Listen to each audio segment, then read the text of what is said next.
Book 7, the Book of Yoga, Canto 6, Nirvana and the Discovery of the All-Negating Absolute.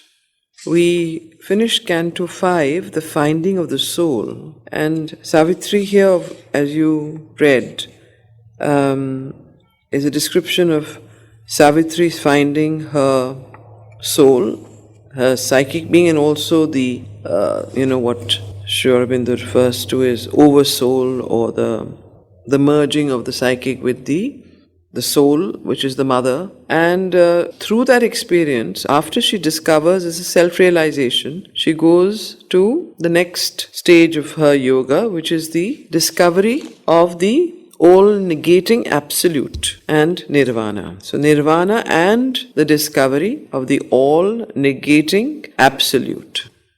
A calm, slow sun looked down from tranquil heavens. The interesting way of describing the sun. A calm, slow sun looked down from tranquil heavens. A rooted, sullen rearguard of retreat.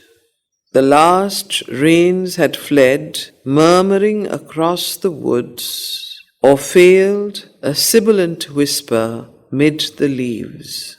And the great blue enchantment of the sky recovered the deep rapture of its smile.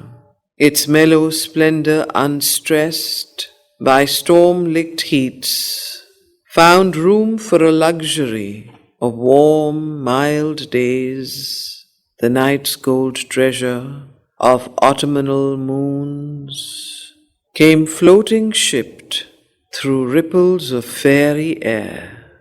And Savitri's life was glad, fulfilled like earth's. She had found herself, she knew her being's aim. Although her kingdom of marvelous change within remained unspoken in her secret breast, all that lived round her felt its magic's charm. The trees' rustling voices told it to the winds. Flowers spoke in ardent hues an unknown joy. The birds caroling became a canticle. The bees forgot their strife and lived at ease, absorbed in wide communion with the unseen.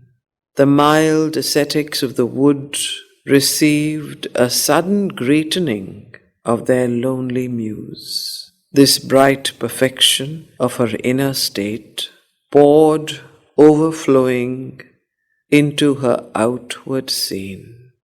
This bright perfection of her inner state poured, overflowing into her outward scene, made beautiful, dull, common, natural things and action wonderful and time divine. Even the smallest, meanest work became a sweet or glad and glorious sacrament, an offering to the self of the great world, or a service to the one in each and all. A light invaded all, from her being's light her heartbeats dance, communicated bliss. Happiness grew happier, shared with her. By her touch and grief some solace found when she drew near.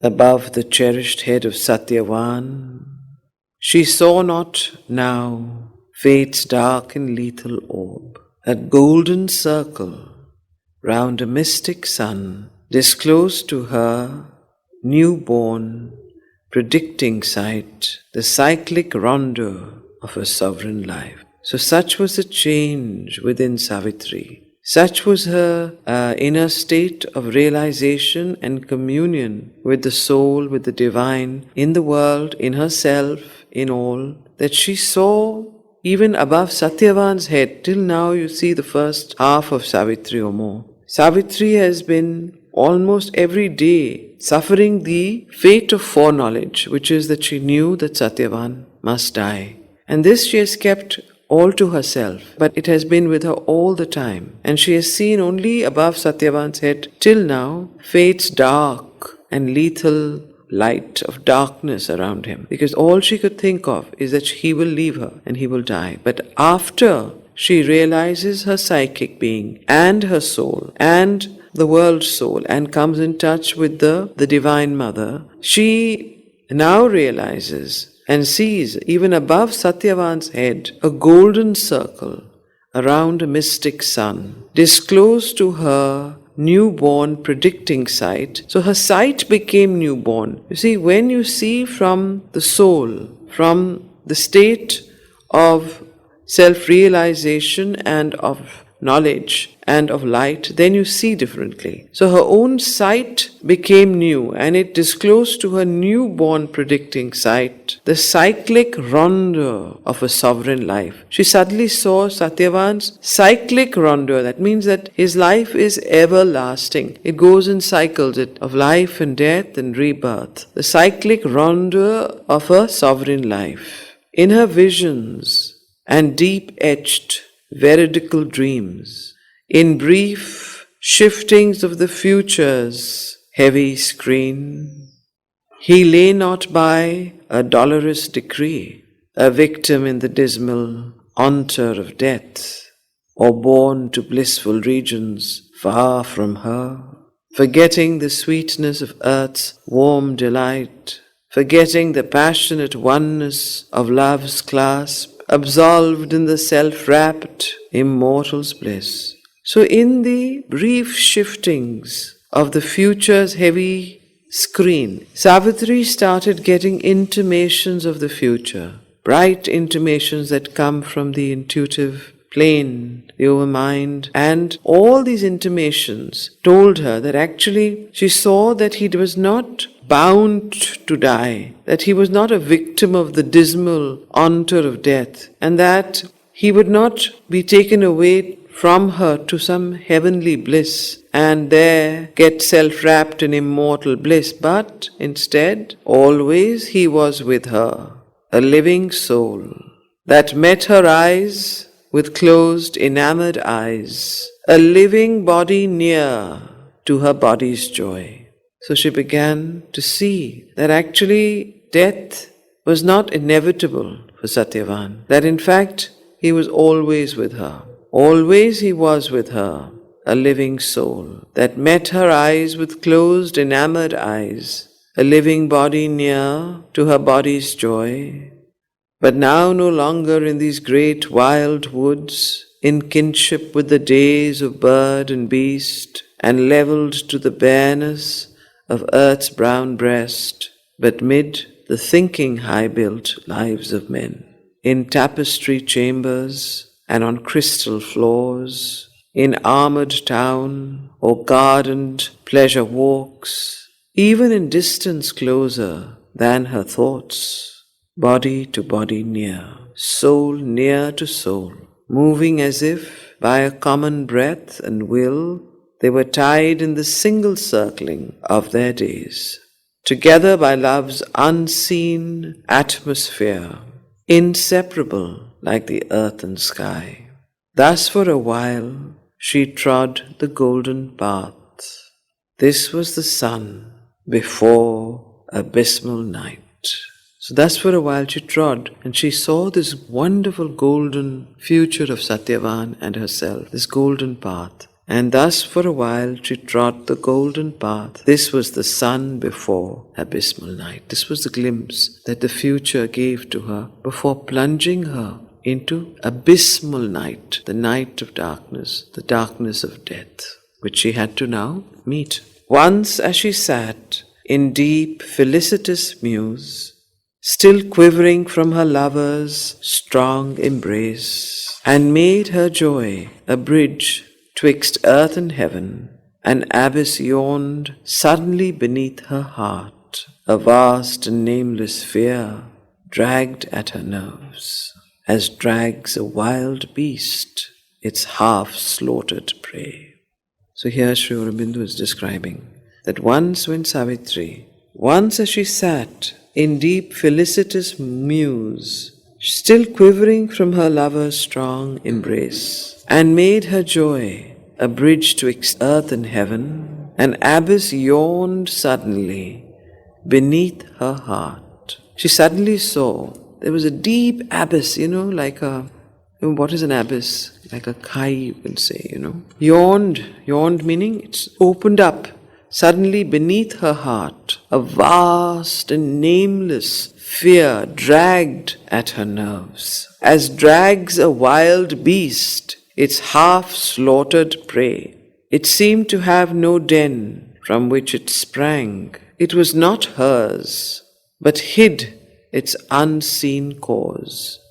Then rushing came its vast, fearful fount, a formless dread with shapeless, endless wings, filling the universe with its dangerous breath. A denser darkness than the night could bear enveloped the heavens and possessed the earth. A rolling surge of silent death.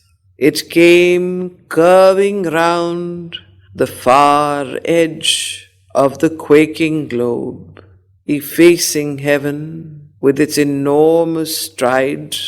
It willed to expunge the choked and anguished air and end the fable of the joy of life.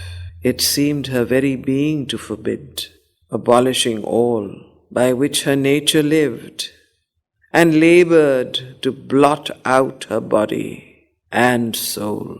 A clutch of some half-seen, invisible, an ocean of terror and sovereign might, a person and a black infinity. It seemed to cry without thought or word the message of its dark eternity and the awful meaning of its silences out of some sullen, monstrous, vast arisen, out of an abysmal deep of grief and fear, imagined by some blind, regardless self, a consciousness of being without its joy, empty of thought, incapable of bliss, that left life blank and nowhere found a soul, a voice to the dumb anguish of the heart, conveyed a stark sense of unspoken words. In her own depths, she heard the unuttered thought that made unreal the world and all life meant. Who art thou who claimest thy crown of separate birth, the illusion of thy soul's reality and personal Godhead on an ignorant globe, in the animal body of imperfect man? Hope not to be happy in a world of pain, and dream not listening to the unspoken word, and dazzled by the inexpressible ray transcending the mute superconscious realm, to give a body to the unknowable, or for a sanction to thy heart's delight, to burden with bliss the silent still supreme, profaning its bare and formless sanctity, or call into thy chamber the divine, and sit with God, tasting a human joy. I have created all I devour. I am death and the dark, terrible mother of life. I am Kali black and naked in the world. I am Maya, and the universe is my cheat. I lay waste human happiness with my breath, and slay the will to live, the joy to be, that all may pass back into nothingness, and only abide the eternal and absolute. For only the blank eternal can be true. All else is shadow and flash, in mind's bright glass, mind hollow mirror, in which ignorance sees a splendid figure of its own false self, and dreams it sees a glorious solid world, O soul, inventor of man's thoughts and hopes, thyself the invention of the moment's stream, illusion center or subtle apex point, at last know thyself, from vain existence cease. Close inverted comma. So here this is what this, when Savitri sees below this abysmal darkness, this dread that comes and then comes in a figure that completely overshadows the entire earth and almost feels like it's swallowing her entire being up, including, the whole treacherous air and so on. This being then comes in front of her, this awful dread, and then speaks to her and starts. There we started it, who art thou that claimest thy crown of separate birth, the illusion of thy soul's reality and personal Godhead on an ignorant globe? And so on, and then ends saying, I am death and the dark, terrible mother of life. I have created all I devour. And then it says in the end, O soul, inventor of man's thoughts and hopes, thyself the invention of the moment's dream, illusion center or subtle apex point, at last know thyself. From vain existence cease, a shadow of the negating absolute, that the intolerant darkness travelled surging past and ebbed in her the formidable voice. So this voice that spoke to Savitri was a shadow of the negating absolute. An intolerant darkness travelled surging past and ebbed in her the formidable voice. Slowly that formidable voice started ebbing, that is going down. It left behind her inner world laid waste. So when this voice ebbed, behind her inner world, which she had just seen these glimpses, this golden future, this golden kind of, you can say, a promise, suddenly it laid waste, completely destroyed her inner world. It left behind her inner world laid waste, a barren silence weighed upon her heart. Her kingdom of delight was there no more.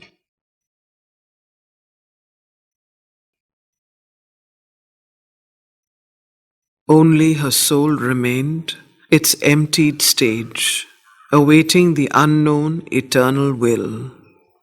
Then from the heights, a greater voice came down, the word that touches the heart and finds the soul. The voice of light after the voice of night. The cry of the abyss drew heaven's reply. A might of storm chased by the might of the sun. So this voice of light speaks to Savitri after the voice of night has spoken. We start with quotation marks, and this is what the voice tells her. O soul, bear not thy kingdom to the foe. Consent to hide thy royalty of bliss, lest time and fate find out its avenues and beat with thunderous knock upon thy gates. Hide whilst thou canst thy treasure of separate self behind the luminous rampart of thy depths, till of a vaster empire it grows part. But not for self alone the self is one. Content abide not with one conquered realm. Adventure all to make the whole world thine. To break into greater kingdoms, turn thy force. Fear not to be nothing, that thou mayest be all. Ascend to the emptiness of the Supreme, that all in thee may reach its absolute. Accept to be small and human on the earth, interrupting thy newborn divinity, that man may find his utter self in God. So this is what this voice of light is saying, that don't go into the nirvanic bliss of the absolute Don't go into the all-negating absolute, but consent to be small on earth, consent to be human on earth, so that you can, by your example, turn man and help man to find his utter self in God. Fear not to be nothing, that thou mayst be all, and so on. So this voice is speaking to Savitri. If for thy own sake only thou hast come, an immortal spirit into the mortal's world, to found thy luminous kingdom in God's dark, in the inconscious realm, one shining star, one door in the ignorance opened upon light, why hadst thou any need to come at all? So this voice is reminding Savitri, if you've only come for yourself, for your own moksha, for your own nirvanic bliss, for your own realization, for your own mukti, then why did you come at all? Because you are yourself the immortal. You are the divine. You had no need to take this birth. You have not come just for yourself. So, this is what this voice is reminding Savitri.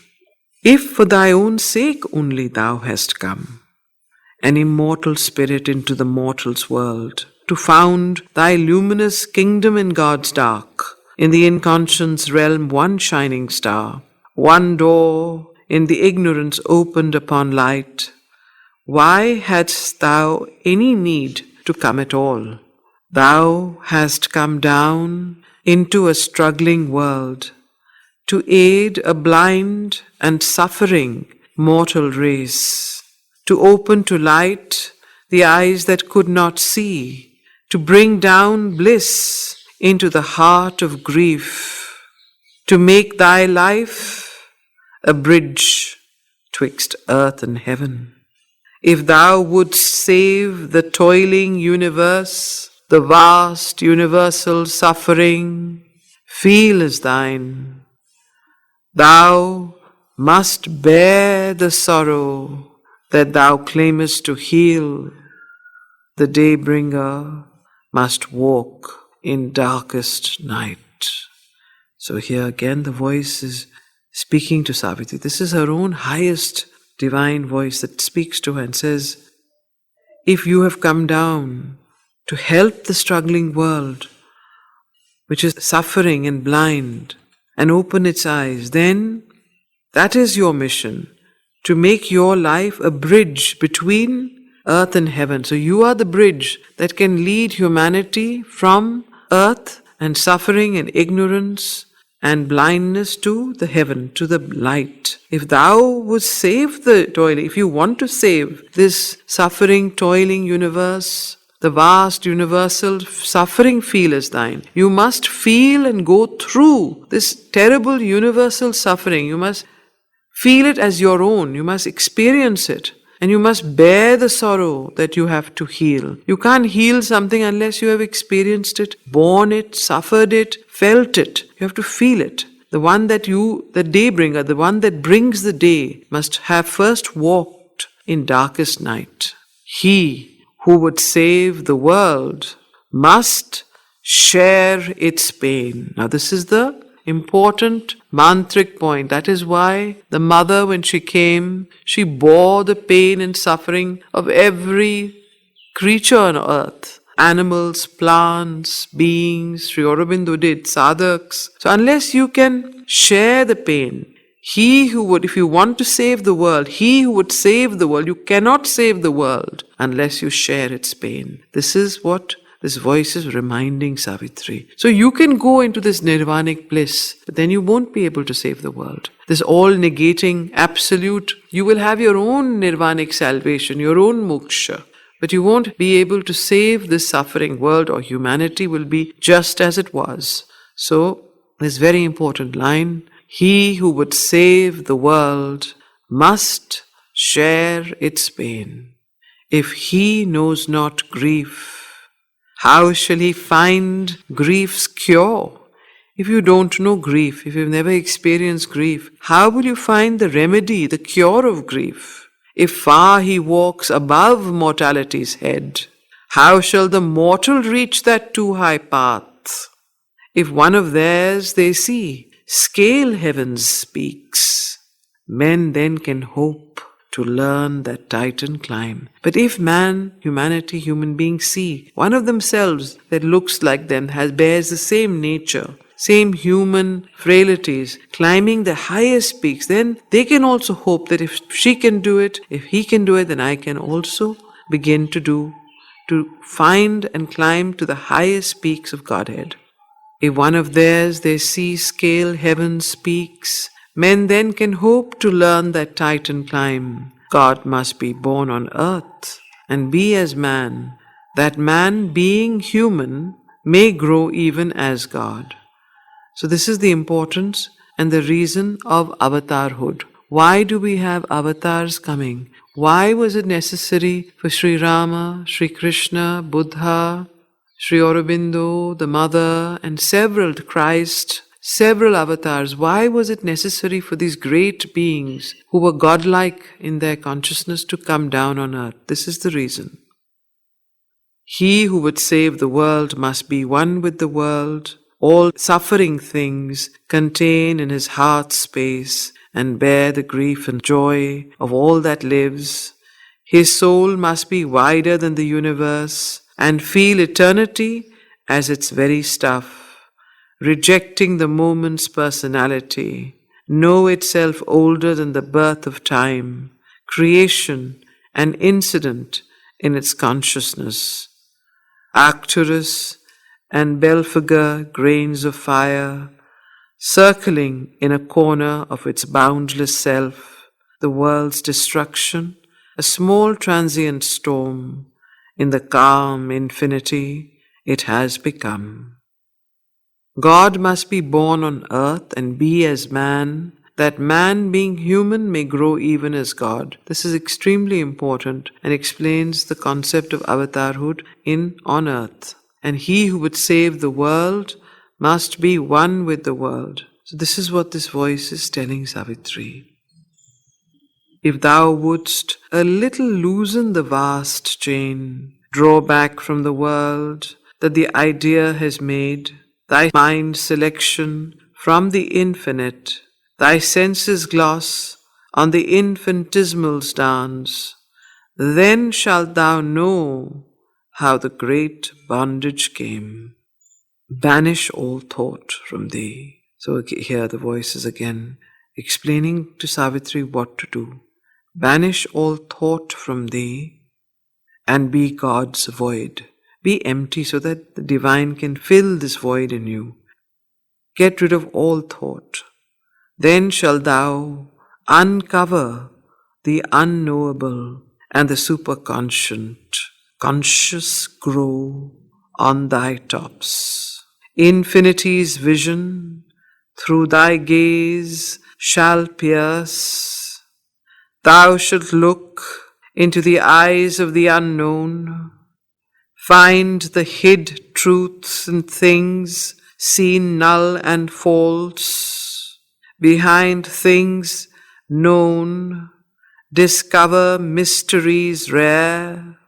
Thou shalt be one with God's bare reality and the miraculous world He has become, and the diviner miracle still to be, when nature who is now unconscious God, translucent grows to the eternal's light. So this is what will happen when you do this. Nature who is now unconscious God, is unconscious, nature is unconscious of its Godhead, unconscious of its divinity, will become translucent and grow into the eternal's light. So when you begin to do this, when you banish all thought, when you become God's void, when you allow the superconscient to grow conscious in yourself, then these things will happen. Then you shall look into the eyes of the unknown, find the hid truth in things, and so on. When nature, who is now unconscious God, translucent grows to the eternal's light, her seeing, His sight, her walk, His steps of power, and life is filled with the spiritual joy, and matter is the Spirit's willing bride. Consent to be nothing and none. Dissolve time's work. So this is the voice that is telling Savitri. Consent to be nothing and none. Dissolve time's work. Cast off thy mind.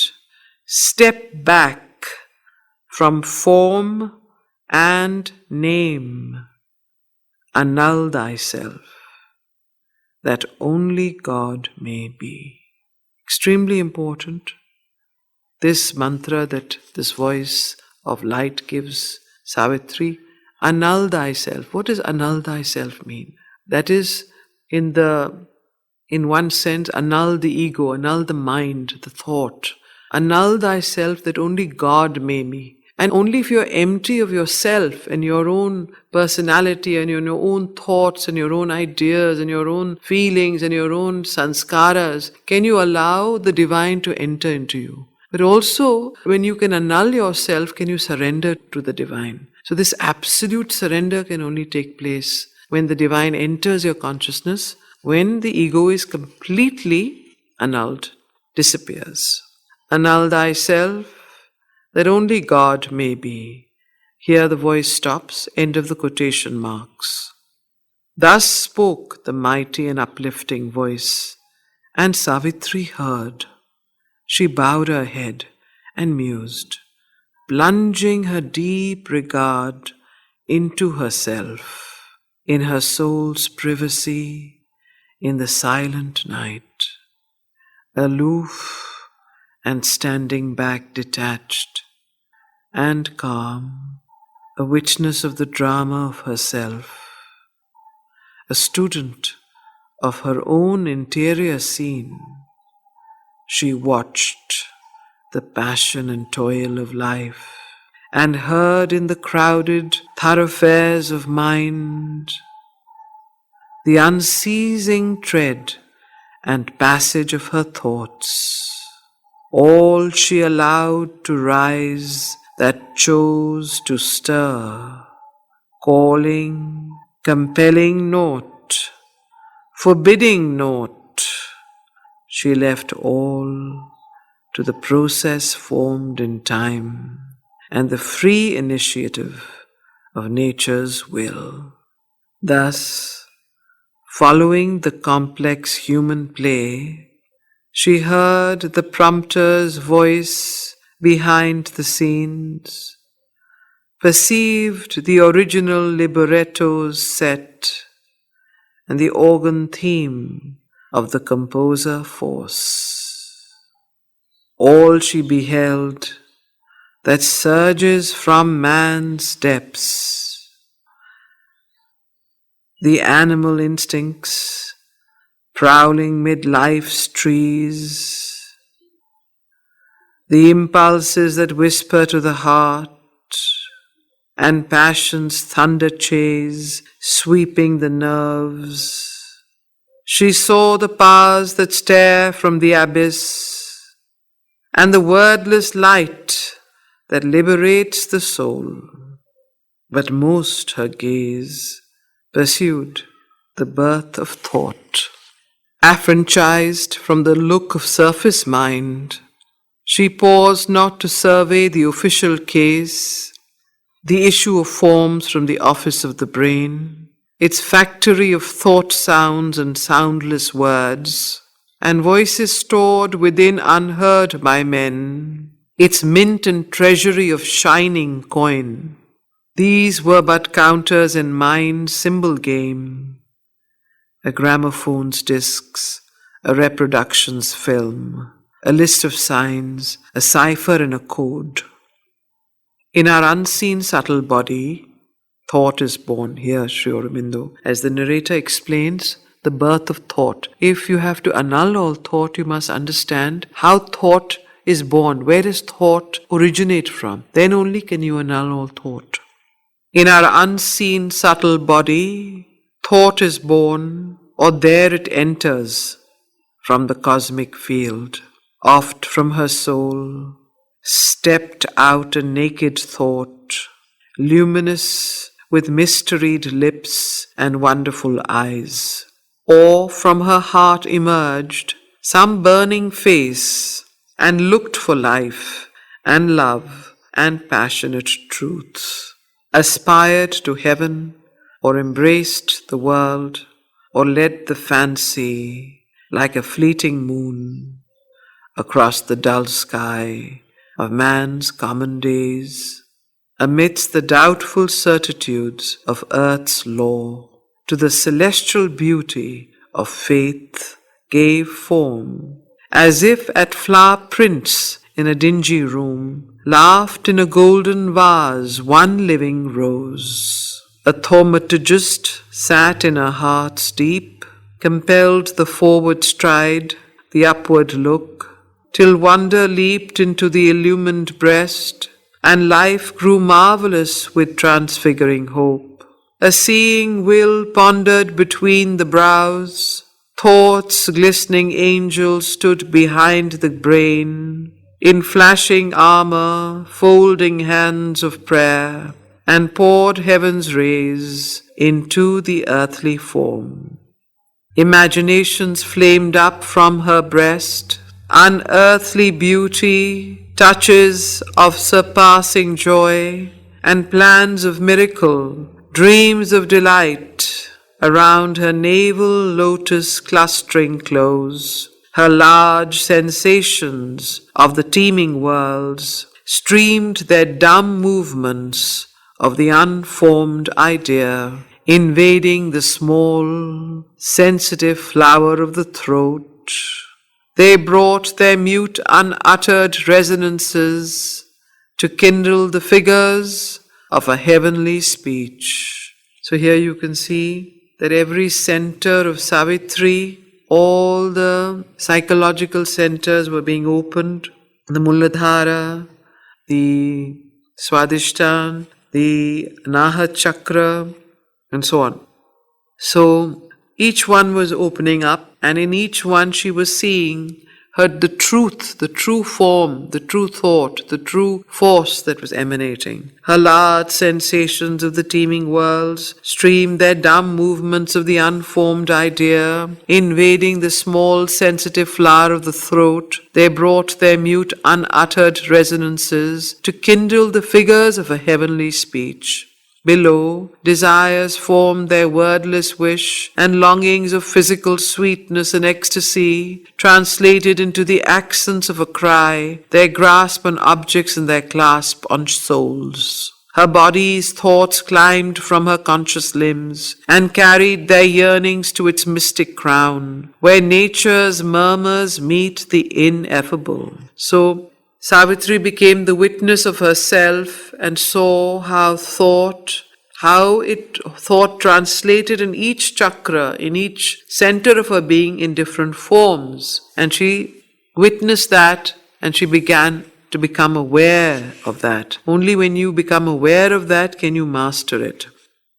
Her body's thoughts climbed from her conscious limbs. So this is the physical mind, her body's thoughts. Her body's thoughts climbed from her conscious limbs and carried their yearnings to its mystic crown, where nature's murmurs meet the ineffable.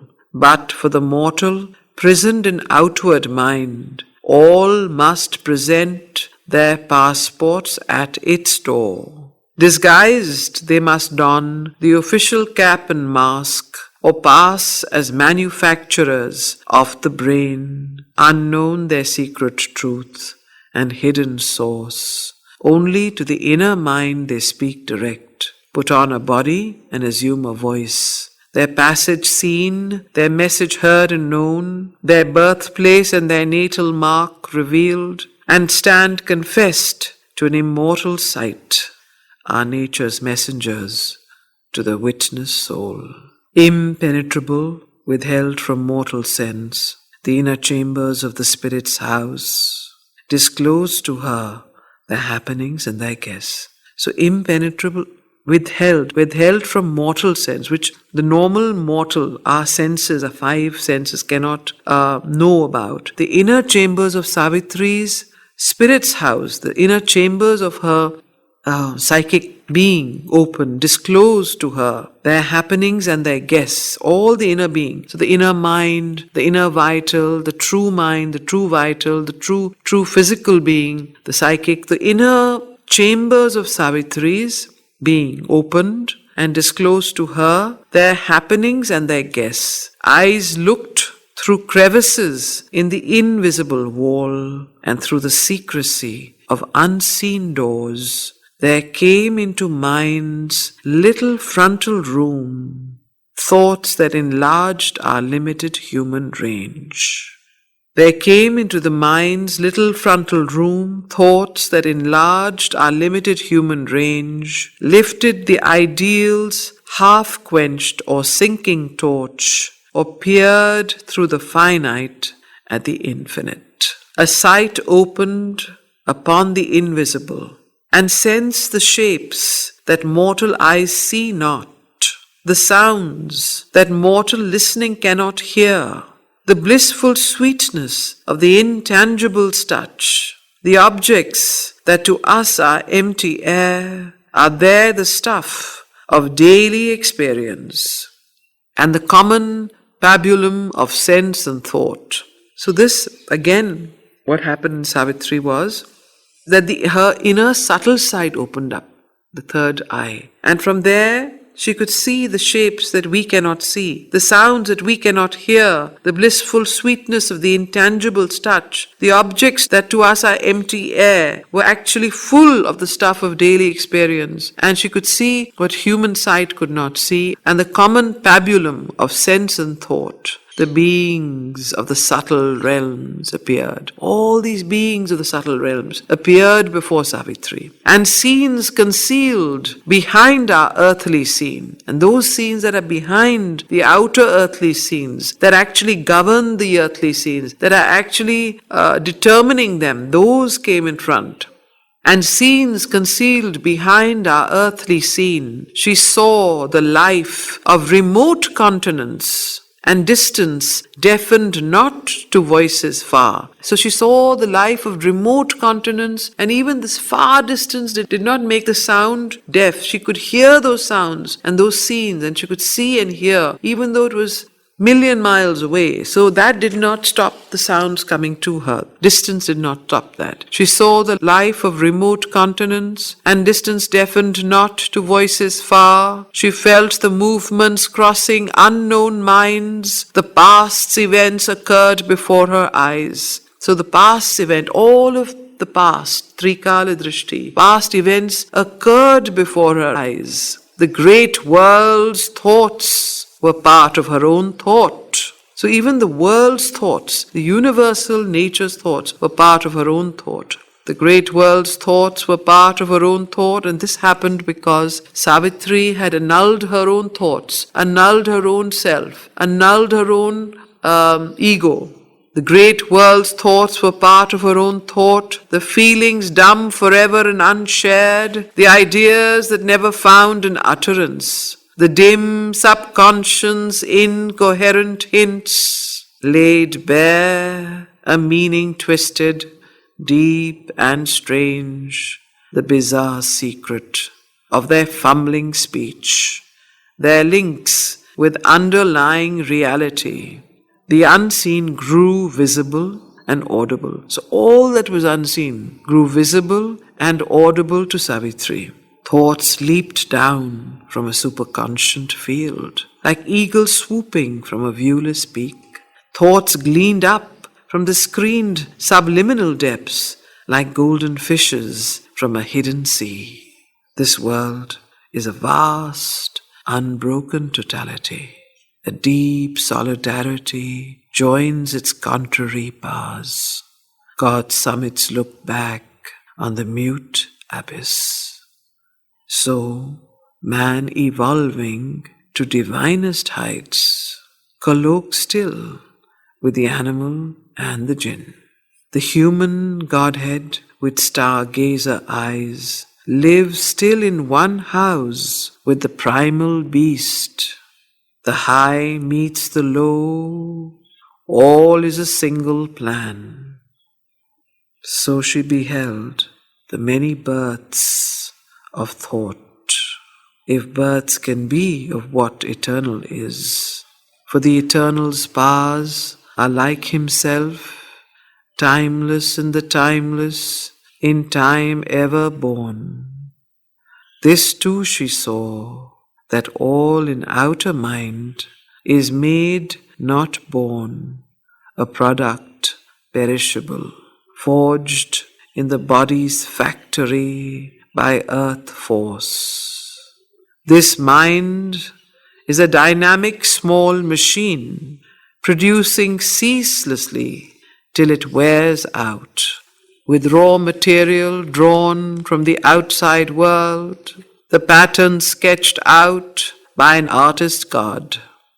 Often our thoughts are finished cosmic wares, admitted by a silent office gate and passed through the subconscious galleries, then issued in time's mart as private make. So here the narrator, Sri Aurobindo, is remarking that he's explaining to us the nature of thought. The thought that we get through the outer mind, through the outer brain, is most often forged. It is not pre-made. It is created by the outer consciousness and outer mind. And what it does is it takes the raw material from the outside world, and our thoughts are often finished cosmic wares. They come from one mind to another mind, from one place to another place. They are actually moving around, admitted by a silent office gate and passed through the subconscious gallery, then issued in time's market as private make. So we think it's our thought. We think it's our feeling. We think we are the originator of this thought, but actually it's moving around the universe. And because we have no sentinel, we don't have a guard, we are not conscious of which thought is coming in, what to reject, what to accept. We accept it and then start vibrating with that thought pattern. So then, issued in time's mart as private make, for now they bear the living person stamp, a trick, a special hue, claims them his own. So by a special trick or a hue, one feels, each of us feels, these are my thoughts. I am thinking this way. I am feeling this way. But they're actually not. For now they bear the living person stamp, a trick, a special hue, claims them his own. All else is nature's craft, and this too hers. Our tasks are given. We are but instruments. Nothing is all our own that we create. Very important. Nothing is all our own that we create. We are like instruments. We are like the fork and the knife that you pick up to eat. The fork and knife can't say that I have created this food that I'm eating, or that I am eating. It is only an instrument, something else is eating. You understand? In the same way, your mind is the same. You have not created these thoughts, and that is why you can detach from them, and you can become conscious of the thoughts you want, and you can annul yourself, and you can be open to a higher thought process, from a deeper thought process, which comes from a higher plane, not from the outer mind, which is swirling around in the universe. Why? Because you are an instrument and not the creator.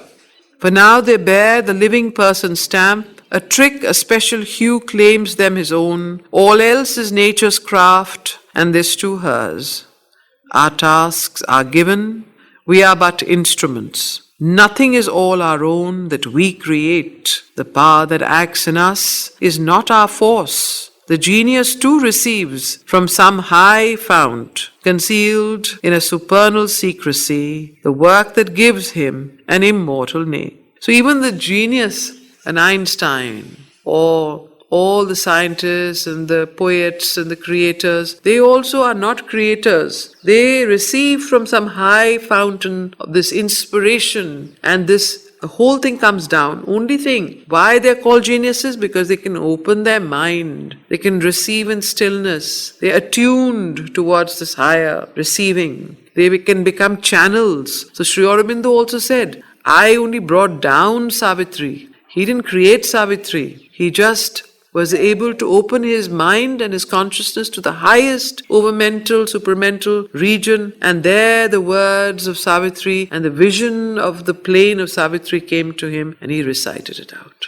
Now that itself requires a great genius and a great consciousness to be able to do that. So, the power that acts in us is not our force. The genius too receives from some high fount. So therefore when you feel depressed, Or when you say, oh, what is going to happen? Or you get stressed out. Or you have anxiety. Or you have all these feelings of inferiority and superiority and whatever you have. Please detach yourself from these. These are not yours. You have opened yourself to a very low plane of consciousness. Go up, not horizontal. Try and become silent and reject and understand these things come from outside. You are like a vibrating instrument. So it's like a tanpura. If a bad player plays a tanpura, you will get a discordant sound. If a supreme musician plays the tanpura, or a sitar, you will get a different sound. Somebody who doesn't know how to play a sitar will not be able to play it properly, and will therefore the instrument is not to be blamed. It is what the instrument, the player, who is not able to perceive and go to a higher fount. That's why geniuses are geniuses, because they can receive from higher planes of consciousness. And we must learn to do that. We must therefore reject, Mother says, all thoughts that are not in line with our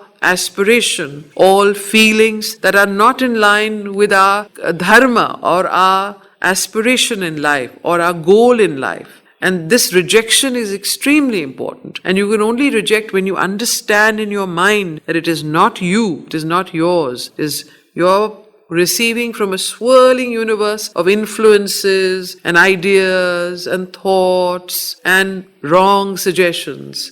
If you go high up, you will receive a deeper and a much greater light and wisdom and consciousness and harmony and love and bliss and thought that is of the highest order. This is something you have to learn to do. All stress can be gotten rid of by this simple technique. Our tasks are given. We are but instruments. Nothing is all our own that we create. The power that acts in us is not our force. The genius too receives from some high fount, concealed in a supernal secrecy, the work that gives him an immortal name. The word, the form, the charm, the glory and grace are missioned sparks from a stupendous fire, a sample from the laboratory of God, of which He holds the patent upon earth, comes to Him wrapped in golden coverings. He listens for inspiration's postman knock, and takes delivery of the priceless gift, a little spoilt by the receiver mind, or mixed with the manufacture of his brain. When least defaced, then is it most divine. So here very clearly the whole process is described by Sri Aurobindo of how this immortal power, this great power also is what inspires geniuses, and they too receive from some high fount of inspiration, and that work they give their own name to, which has actually come from a higher plane and force.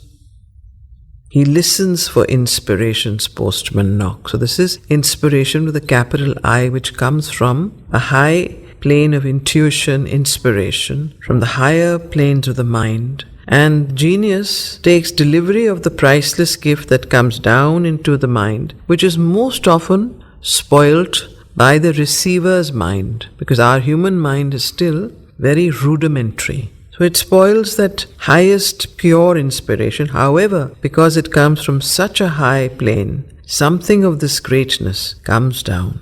When least defaced, then is it most divine.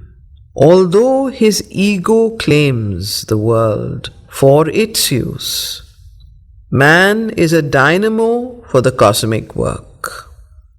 So although our ego claims the entire world for our own use and we are the center of the universe, man is a dynamo, is like a generator for the cosmic work. Nature does most in him, God the high rest. Nature does most in him, God the high rest. So the ego plays very little part in actually any kind of creation. It is nature the higher nature, and then the divine that does the most. Only his soul's acceptance is his own. This independent, once a power supreme, self-born before the universe was made, accepting cosmos, binds himself nature's serf till he becomes her freedman or God's slave. So this soul, that he has only one free choice, to either accept his soul or to refuse it. But this soul, once a power supreme, is self-born. He decides to get born, takes a decision to be born in the universe in a body, mind and vital, accepting cosmos. And when he gets born, he binds himself as nature's slave, serf, till he becomes her freedman or God's slave. So until he becomes free, he is nature's slave or God's slave. He either becomes free or he becomes God's slave. But the only way to become God's slave is to be free of nature, which he cannot do until he finds his soul. And that is the only choice given to man, to find his soul or to refuse to find your soul. This is the appearance in our mortal front. Our greater truth of being lies behind. So this is the appearance in our mortal front. Our greater truth of being lies behind, it's not in front. Our consciousness is cosmic and immense, but because it's not in front, it gives an appearance of the ego and nature. Our consciousness is cosmic and immense, but only when we break through matter's wall, in that spiritual vastness, can we stand, where we can live the masters of our world, and mind is only a means and body a tool. For above the birth of body and of thought, our spirit's truth lives in the naked self. For above the birth of body and of thought, our spirit's truth lives in the naked self, and from that height, unbound, surveys the world. Out of the mind she rose to escape its law, that it might sleep in some deep shadow of self, or fall silent in the silence of the unseen. High she attained, and stood from nature free, and saw creation's life from far above. Thence upon all she laid her sovereign will, to dedicate it to God's timeless calm. Then all grew tranquil in her being's space. Only sometimes small thoughts arose and fell, like quiet waves upon a silent sea, or ripples passing over a lonely pool, when a stray stone disturbs its dreaming rest. So out of the mind she rose to escape its law. Who rose? Savitri. That it might sleep in some deep shadow of self. Who might sleep? The mind, or fall silent in the silence of the unseen. High she attained and stood from nature free, and saw creation's life from far above. Thence upon all she laid her sovereign will, to dedicate it to God's timeless calm. Then all grew tranquil in her being's space. Only sometimes small thoughts arose and fell. So Savitri's mind, here she has complete silence of mind. She achieves that. This is, she goes into this nirvanic condition. She has the experience of complete and absolute silence in the nirvanic consciousness. And it's a wonderful description of that. Then all grew tranquil in her being's space. Only sometimes small thoughts arose and fell, like quiet waves upon a silent sea, or ripples passing over a lonely pool, when a stray stone disturbs its dreaming rest. Yet the mind's factory had ceased to work. There was no sound of the dynamo's throb. The most difficult thing to do is to stop the noise of the mind. The noise of the mind is the most difficult thing to stop. And that is what Savitri has achieved here. Yet the mind's factory had ceased to work. There was no sound of the dynamo's throb. There came no call from the still fields of life. So neither were there any calls from the vital, from the still fields of the life planes, neither was the mind active. All had ceased in Savitri's being. Yet the mind's factory had ceased to work. There was no sound of the dynamo's throb. There came no call from the still fields of life. Then even those stirrings rose in her no more. Then even that stopped. The small, slight, quiet waves of thoughts, even that slowly, that stirring rose no more. Even those stirrings rose in her no more. Her mind now seemed like a vast, empty room. So her mind became a vast, empty room, or like a peaceful landscape without sound. This men call quietude and prize as peace, but to her deeper sight, all yet was there, effervescing like a chaos under a lid. Feelings and thoughts cried out for word and act, but found no response in the silenced brain. So this is what everybody's aspiring. This is what traditional yoga, Nirvana, is meant to be, the highest spiritual experience. But when Savitri reaches this nirvanic state of consciousness, she actually finds that this is not as it seems to be. Her deeper sight shows her that behind it, even though her mind is absolutely quiet and empty, but to her deeper sight, all yet was there.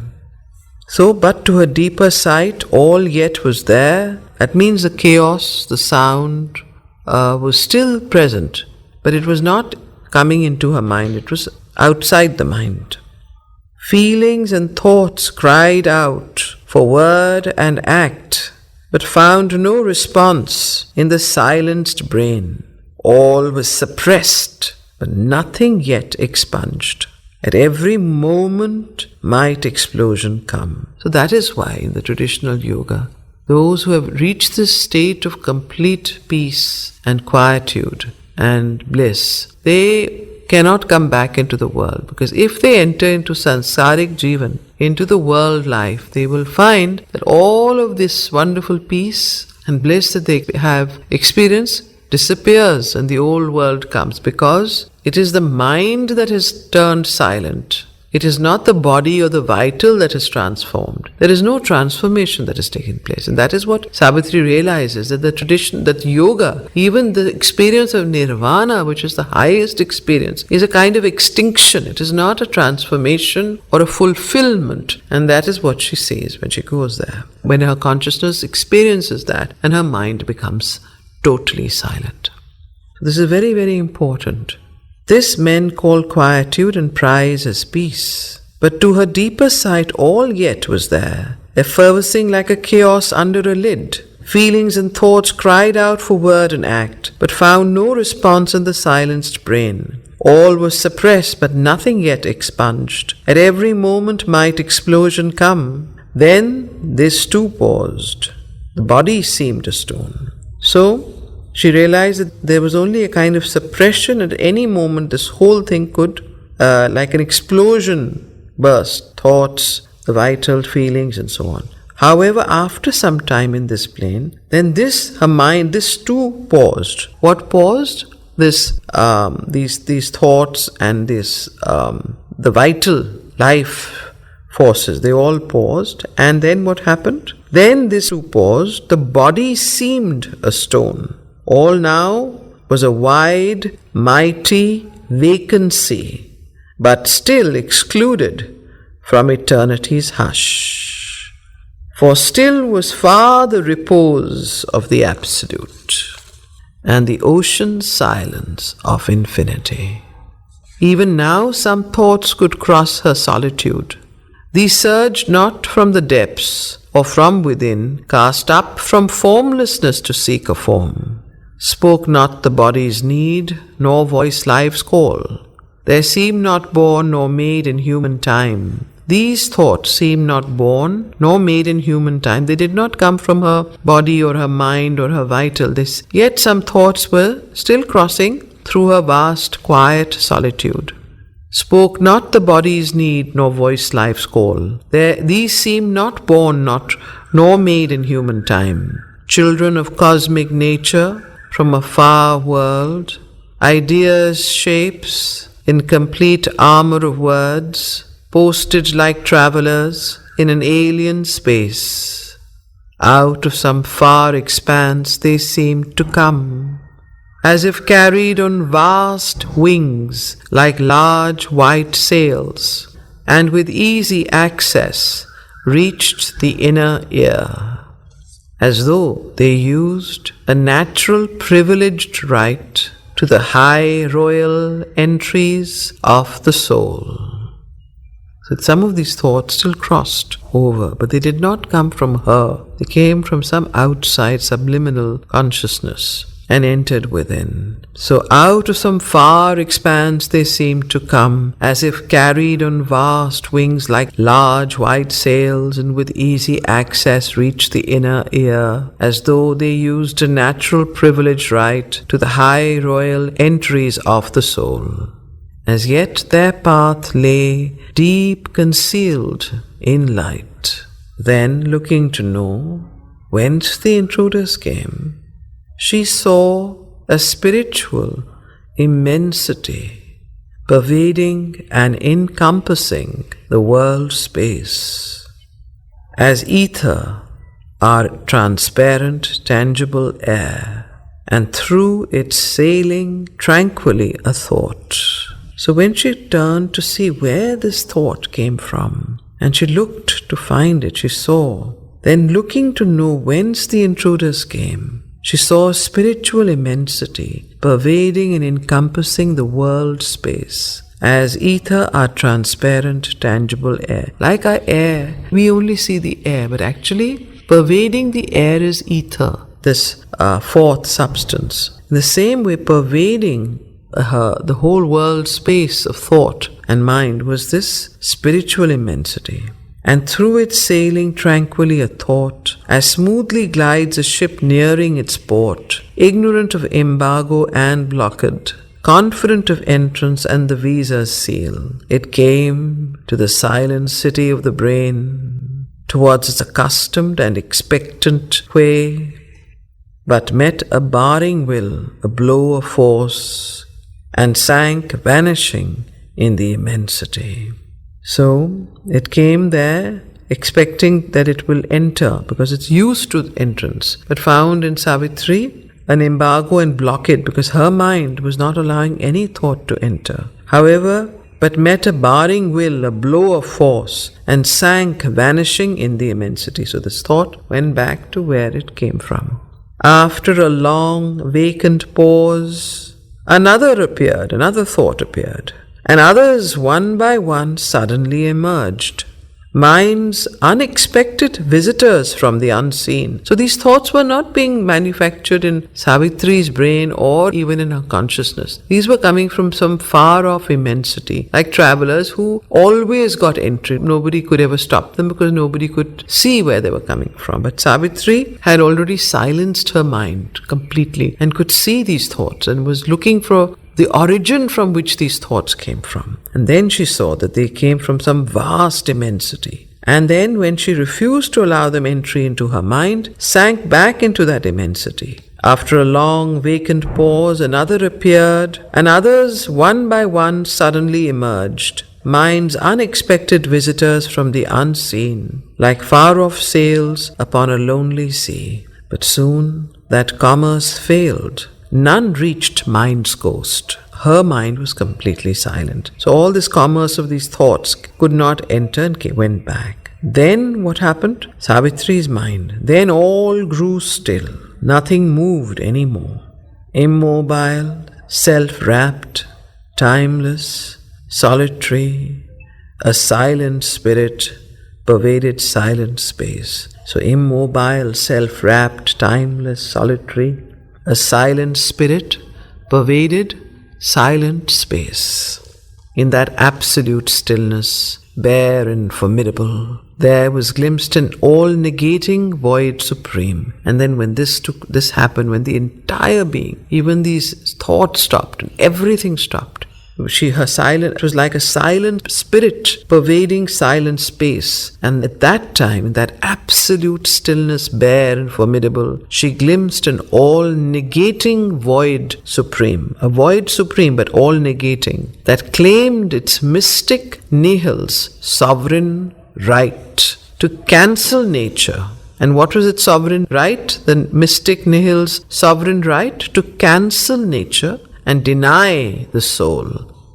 Even the nude sense of self grew pale and thin. Impersonal, signless, featureless, void of forms, a blank, pure consciousness had replaced the mind.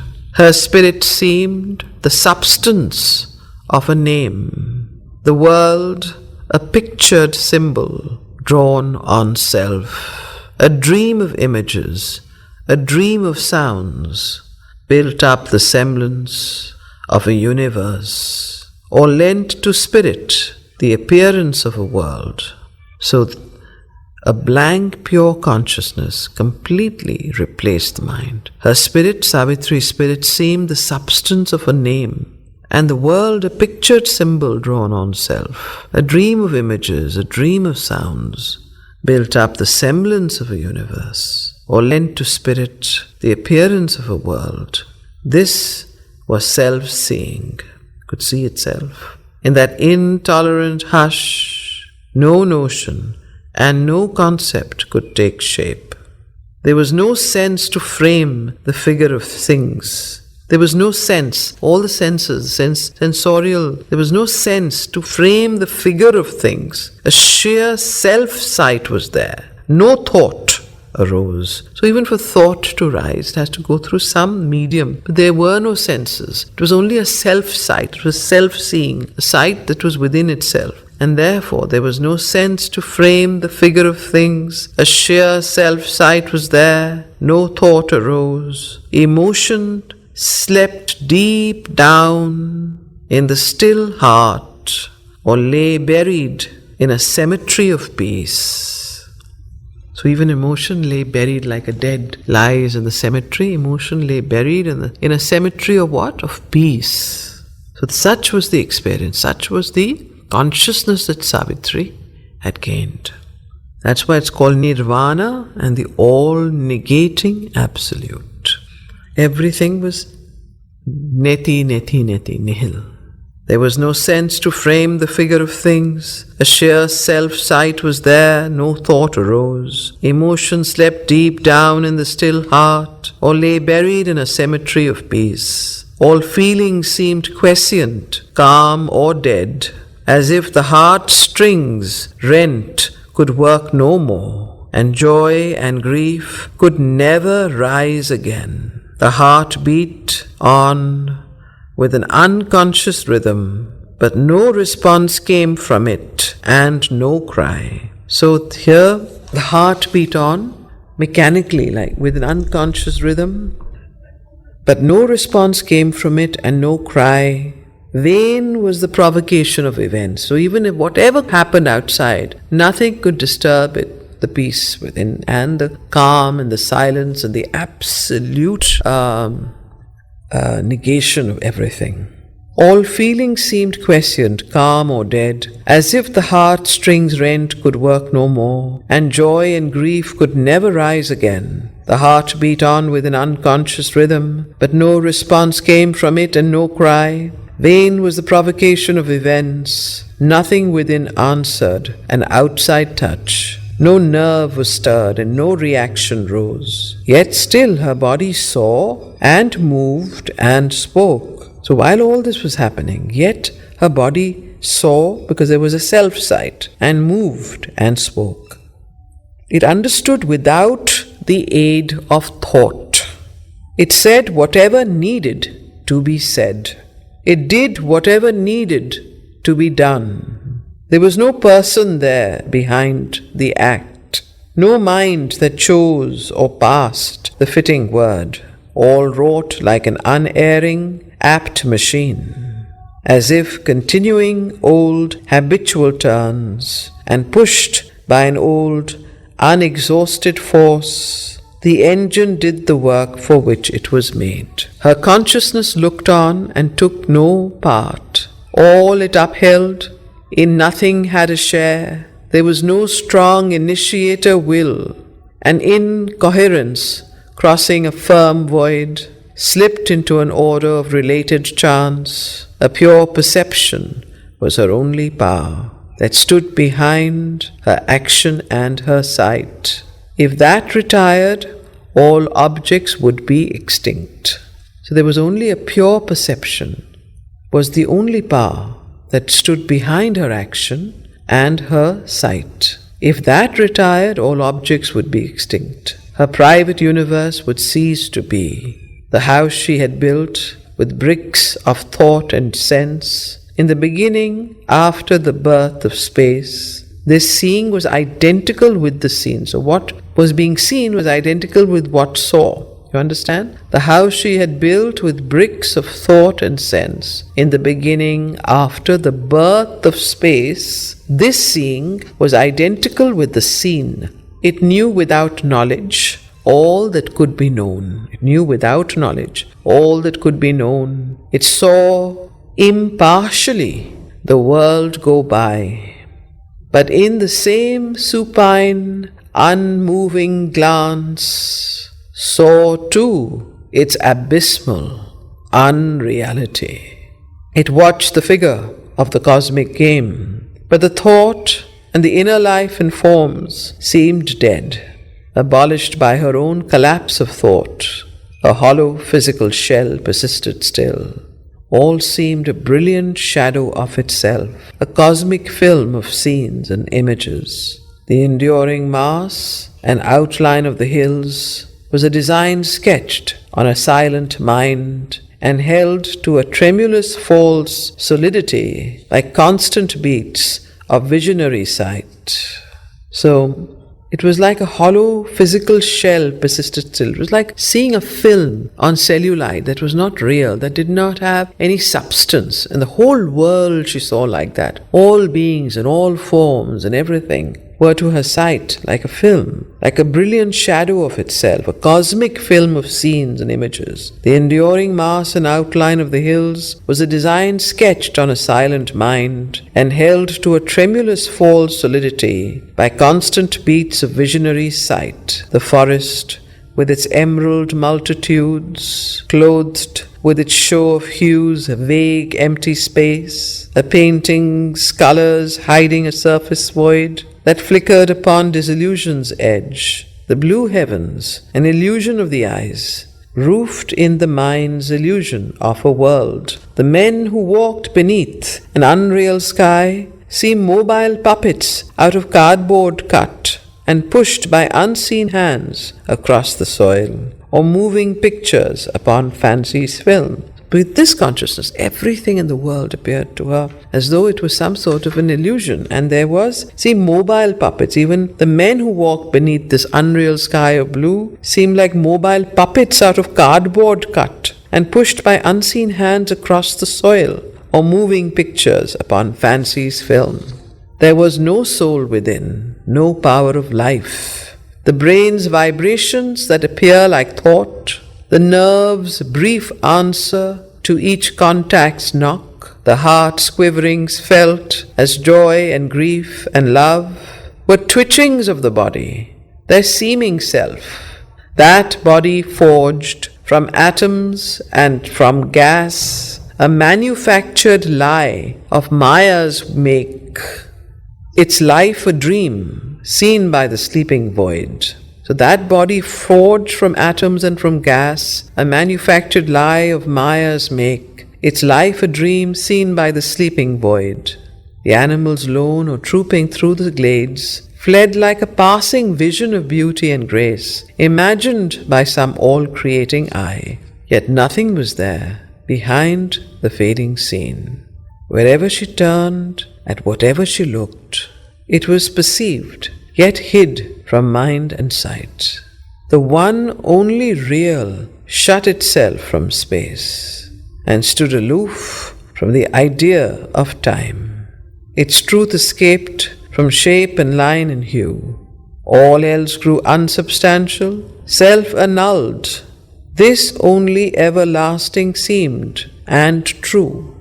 Yet nowhere dwelt. It was outside the hours. This only could justify the labor of sight. But sight could not define for it a form. This only could appease the unsatisfied ear.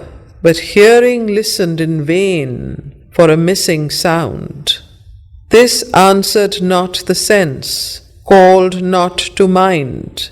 It met her as the uncaught, inaudible voice. It met her as the uncaught, inaudible voice that sparks forever from the unknowable. It met her like an omnipresent point, pure of dimensions, unfixed, invisible, the single oneness of its multiplied beat, accentuating its sole eternity. It faced her as some vast naught's immensity, an endless no to all that seems to be, an endless yes to things ever unconceived, and all that is unimagined and unthought, an eternal zero or untotaled aught. So this consciousness, pure of dimensions, unfixed, invisible, the single oneness of its multiplied beat, met her, it faced her, some vast naught's immensity, an endless no to all that seems to be, an endless yes to things ever unconceived that have never been, and all that is unimagined and unthought, an eternal zero or untotaled aught, a spaceless and a placeless infinite. Yet eternity and infinity seemed but words vainly affixed by mind's incompetence to its stupendous lone reality. The world is but a spark burst from its light. All moments flashes from its timelessness, all objects glimmerings of the bodiless that disappear from mind when that is seen. It held as if a shield before its face, a consciousness that saw without a seer, the truth where knowledge is not, nor knower, nor known, the love enamored of its own delight, in which the lover is not, nor the beloved, bringing their personal passion into the vast, the force omnipotent, in quietude, the bliss that none can ever hope to taste. So this is the kind of experience that Savitri is having in the plane of the all-negating absolute or the nirvanic consciousness. It is a full description that Sri Aurobindo makes here of what we know as the yoga of negation, that is moksha, nirvana, what Buddha attained. This is the all-negating absolute. This is why Buddha and Shankara and so many said that this world is maya, is illusion, because after this experience the whole world appeared to be something that was an illusion created by this consciousness, and absolute and the omnipotent seemed to be outside of this world, not inside it. Matter had to be therefore rejected. Therefore this whole idea of asceticism came into the yoga, of leaving world and going into the mountains or going into some sort of solitude. Okay. It held as if a shield before its face, a consciousness that saw without a seer, the truth where knowledge is not, nor knower nor known, the love enamored of its own delight, in which the lover is not, nor the beloved, bringing their personal passion into the vast, the force omnipotent, in quietude, the bliss that none can ever hope to taste. It cancelled the convincing cheat of self. A truth in nothingness was its mighty clue. If all existence could renounce to be, and being take refuge in non-being's arms, and non-being could strike out its ciphered round, some lustre of that reality might appear. So if all existence could renounce to be, if all sat, existence is life, is all existence, if that could renounce to be, that if that could return to nihil, and being take refuge in non-being's arms, and non-being strike out its ciphered round, then some lustre of that reality might appear. A formless liberation came on her. Once sepulchred, alive in brain and flesh, she had risen up from body, mind, and life. She was no more a person in a world. She had escaped into infinity. So once this formless liberation is Nirvana, had come into Savitri, this consciousness and this full experience of Nirvana, then she felt as though she had risen up from both body, all three, body, mind and life, and she was no more a person. There was no capital P in the world. She had escaped into infinity, but once had been herself. What once had been herself had disappeared. There was no frame of things, no figure of soul.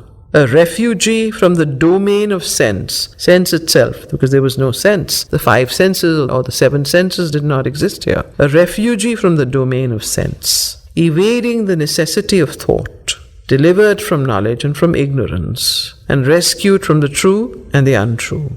She shared the superconscious high retreat beyond the self-born word, the nude idea with a capital I, the first bare, solid ground of consciousness. So she was delivered from knowledge and from ignorance. She was rescued from the true and the untrue, and she shared the superconscious high retreat beyond the self-born word, beyond the word which is the word of creation, the nude idea, the first bare solid ground of consciousness. Beings were not there. In the plane she was there were no beings. Beings were not there. Existence had no place. There was no temptation of the joy to be. So this was a place where there was only the all-negating nihil, the Nirvana, where there was no beings, there was no existence, there was no temptation of the joy to be, no joy, no grief, nothing.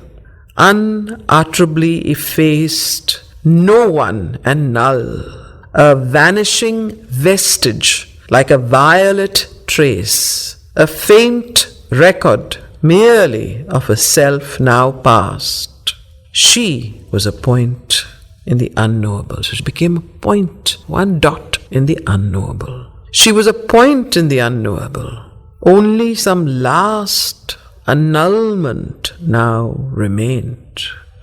An annihilation's vague, indefinable step. So there was only this last, she was already just a point, that dot remained, and that was the last annulment of that dot. And once that disappeared, there would be nothing. Annihilation's vague and indefinable step. A memory of being still was there. A memory that once there was a being, once there was a self. A memory of being still was there, and kept her separate from nothingness. And that is this memory of being is what kept her separate from complete nothingness. Otherwise that dot would have also become extinct and there would be nothingness.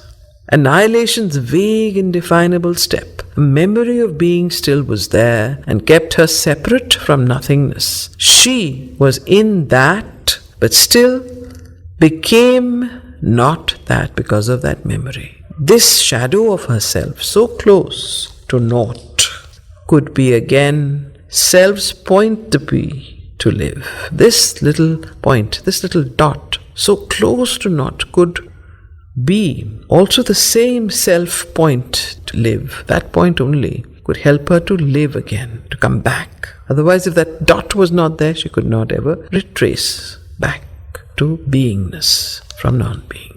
could be again a self's point d'appui to live, return out of the inconceivable and be what some mysterious vast might choose. Return out of the inconceivable and be what some mysterious vast might choose.